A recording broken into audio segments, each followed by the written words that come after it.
পরিচিত কায়রোর জাতীয় জাদুঘর এটি, যা মাতহাফ দুয়ালি আল কাহিনা নামে পরিচিত। এই জাদুঘরে ইসলামের অনেক নিদর্শনাবলী রয়েছে। এর মধ্যে ফেরাউন লাযী আদুউল্লাহ ওয়া আদুউন নবী মূসা আলাইহিস সালাম, আল্লাহ ও তার নবী মূসা আলাইহিস সালামের শত্রু, নিজেকে আল্লাহ বলে দাবিদার এবং বহু নারী শিশু হত্যাকারী সেই বিখ্যাত ফেরাউনের লাশের মমি সংরক্ষিত আছে কাচের বাক্সের মধ্যে। ফেরাউন বা দ্বিতীয় রামসিস 1235 খ্রিস্টাব্দের শতাব্দী পূর্বে নীল নদে ধ্বংস হয়ে ডুবে যায়। সূরা আনফাল 54 নম্বর আয়াতে আল্লাহ পাকের ঘোষণা ফেরাউন সম্পর্কে, আউযু বিল্লাহি মিনাশ শাইতানির রাজীম, বিসমিল্লাহির রহমানির রহিম। كدأب آل فرعون والذين من قبلهم كذبوا بآيات ربهم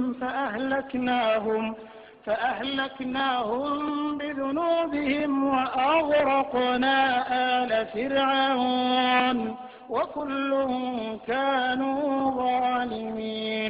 যেমন ছিল রীতি ফেরাউনের বংশধর এবং যারা তাদের পূর্বে ছিল, তারা মিথ্যা প্রতিপন্ন করেছিল স্বীয় পালনকর্তার নির্দেশসমূহকে। অতঃপর আমি তাদেরকে ধ্বংস করে দিয়েছি তাদের পাপের দরুন এবং ডুবিয়ে মেরেছি ফেরাউনের বংশধরদেরকে। বস্তুত এরা সবাই ছিল অত্যাচারী জালেম। 2831 খ্রিস্টাব্দে আবিষ্কৃত হয় ফেরাউনের লাশটি। দীর্ঘ 3116 বছর নীল নদের গল্পে ডুবে থাকে তার লাশটি। না কোনো মাছ তার শরীরের কোনো অংশ খেয়েছে, না শরীরের কোনো অংশ পচে গেছে বা নদীর স্রোতে ভেসে গেছে তার লাশটি। এটাই কি আল্লাহর অস্তিত্ব প্রকাশ পায় না? এই জাদুঘরে অন্যান্য লাশ মমি করে রাখা হয়েছে বিভিন্ন ওষুধ মেডিসিন দিয়ে, যেন মমিগুলো পচে না যায়। কিন্তু কোরআনে উল্লেখিত ফেরাউনের লাশটি কোনো প্রকার ওষুধ ছাড়াই আল্লাহর নির্মিত মমি।